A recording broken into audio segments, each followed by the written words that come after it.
A Wilson snipe is the subject of this small transparent watercolor painting. In this video, I'll go through all the steps used to create the image. My reference photos were taken at Black Point Wildlife Drive at Merritt Island National Wildlife Refuge while on a trip to Florida with my brother Ted. That's a great place for photography, and a week or so in the sun sure makes for a nice break from our frigid Michigan winters. This painting put up a bit of a fight requiring a last-minute fix, and if you stick around to the end, you'll see what I'm talking about. I transferred the sketch to my Kilimanjaro watercolor block and masked off the foreground using liquid Frisket. After mixing my background colors, I began pre-wetting my paper in preparation for a wet-on-wet wash, making sure it was evenly wet with no drying spots or puddling. Rather than tilting the entire drafting table, I used a small block of wood so gravity would help pull the paint down the page. Starting just below the top of the page, I used a 1-inch flat brush to wash in my background colors, starting with some chrome orange, moving to quinacridone magenta, and eventually a purple mix with the same magenta, French ultramarine, and cerulean blue, allowing those colors to softly mix on the page. While the page was still wet, I switched to a 1 centimeter flat brush and streaked in some blurry suggestions of waves. With that first pass of water in, I hit it with the hairdryer.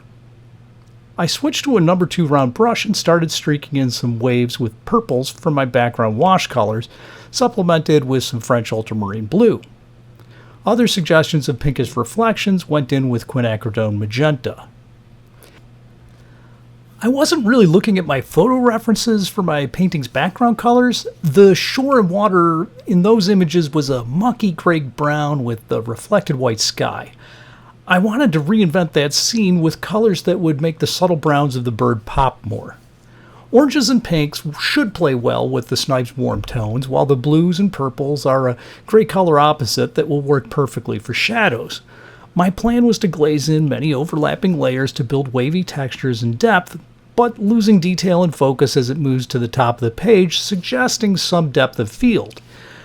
I really was trying to hold back on a lot of contrast to help draw more attention to the bird. With the background fundamentals rendered, I hit everything with the hairdryer, and then I peeled off the Frisket and transferred my foreground sketch using a tracing paper transfer and a folding bone. I used some liquid Frisket and a toothpick and a lead holder to mask off a few more little branches caught in the shoreline muck and water. I always try to cover up the white of the paper quickly, establishing the main colors right off the bat. I washed in some warm orange browns to the neck and breast of the bird. To establish my basic lighting, I added a shadow pass using my purple-blue background mix. This should help unify my colors as the painting progresses. I decided to push my shoreline into more of a green direction. It was some decomposing algae in my photos. It was dominated by greenish browns. I wasn't crazy about that color, so I initially pushed things in a more saturated green color that I regretted later. I used some chrome orange and burnt sienna to paint in some of the warm brown feathers of the snipe. For the gray browns, I used burnt sienna mixed with French ultramarine blue. That makes a really nice color that always seems to have some sort of personality. It can be pushed cool, warm, or neutral depending on the exact mix. The feet had some gray-greenish yellows as the first pass of color. I switched my attention back to the background again, selectively darkening the water under the bird and added another pass on the algae. I ended up glazing in a fair amount of lemon yellow with a little sap green. My thought was that the algae's colors could go well with the greenish yellow on the feet, but in hindsight, I was probably pushing the colors more intense than I should have. I'm typically drawn to saturated color, and maybe I could have used a little more subtlety here. I decided to get back to the bird and glazed in another pass of slightly darker browns to the head and face, followed by some shading to the feet and legs. I really hopped around the painting a lot at this stage, glazing in many passes of slightly overlapping colors, which helps build textures of the feathers. The same thing was done on the algae in the water. Tons of really light, transparent glazes went down. There are many ways to use watercolor. Some looser artists rely on one or two quick, well-placed washes to suggest a lot of information, and that can work great and have incredibly beautiful and lively results. Think of Winslow Homer's genius brushwork. Less can be more. I also love the fantastic artwork of illustrators like Quentin Blake. I'm usually rendering detail by loads of glazing, inching up on colors and detail. With this technique, you have the ability to get more detail, although sometimes that can come with a stiffer appearance. I think both approaches can be great. In the end, I guess you play to your strengths. Snipe have a beautiful mottled pattern of brown marks all along their necks. As it moves under the wings and flanks, it starts forming blackish barring. I painted in lighter browns with burnt sienna mixed with a little ultramarine blue. As I moved towards the blackish colors, I mixed in more of the ultramarine. Watered down a bit, those same colors went in as the grays on the wing. I added the blackish markings to the feathers on the bird's back later. Streaky and mottled birds like owls, pheasants, and shorebirds can take a long time to paint. The high volume of overlapping patterned feathers can make you dizzy trying to figure out what exactly you're looking at. And this snipe had a huge variety of feather patterns, from plain white all the way to orange and black, zebra striped, and everything in between.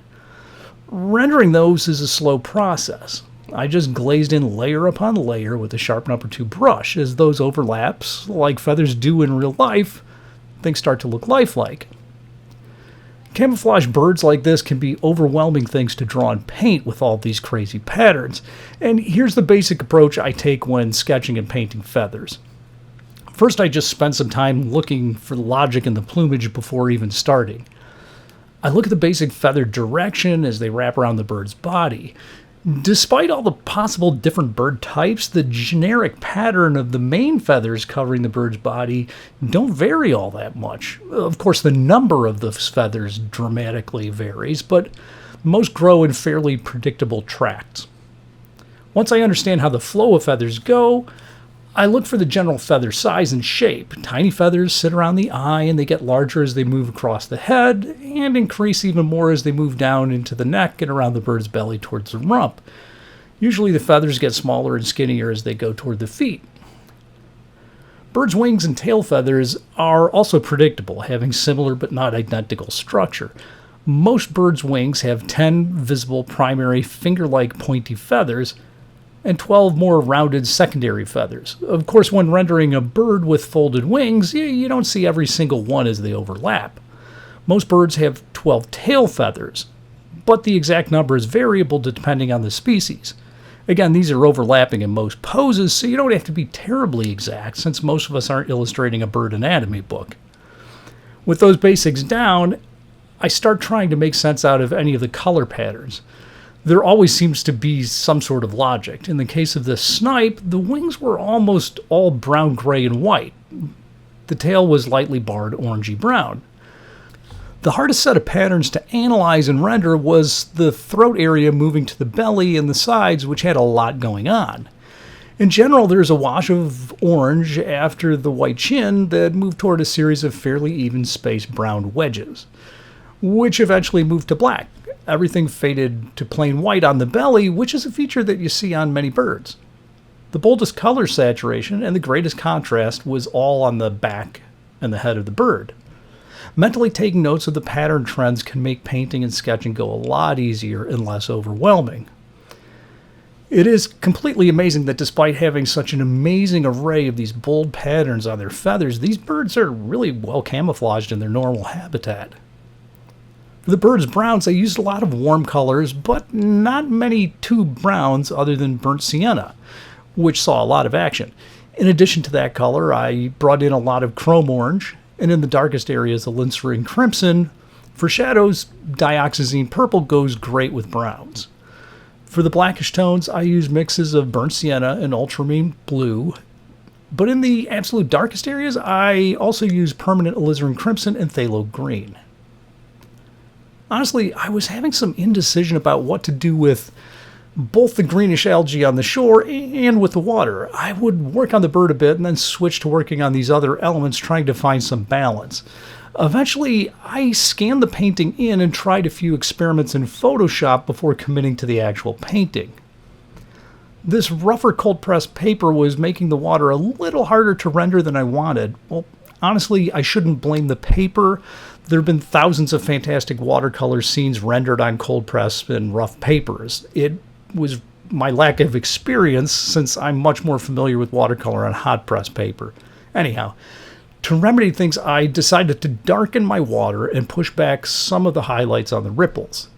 I also brought in some pink reflections and added some darker blue purples to bring in more contrast as the little wavy shapes came closer to the viewer.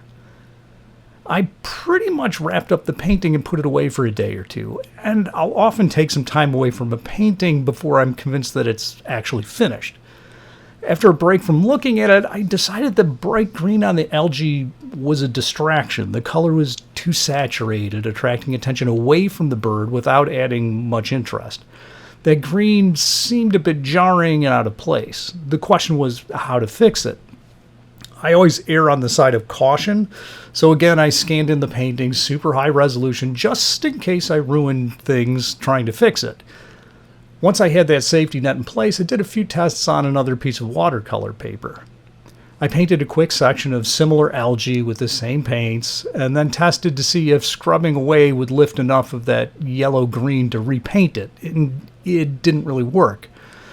There was enough of the staining pigments like lemon yellow, phthalo, and sap greens that grabbed onto the paper aggressively. Instead, I decided to put on a few glazes of burnt sienna and quinacridone magenta with a 1 centimeter flat brush to desaturate the greens that were on the page. This pushed them more in a brownish direction to go with the bird more. I managed to have a camera failure for this last minute fix, so I'll just fade in the changes to give you an idea of what happened. I think it was a good workaround to the problem, and that the revised area played better with the rest of the image. I was glad to wrap this up on a positive note, and after some struggles with the water and the shoreline, I often have to remind myself that paintings where you kind of fight with them are the ones where you tend to learn the most. It usually means that you aren't completely working in your comfort zone and that you're stretching yourself more. Well, thanks for watching this 9x12 inch transparent watercolor of a Wilson snipe take place. I hope you get a chance to paint soon.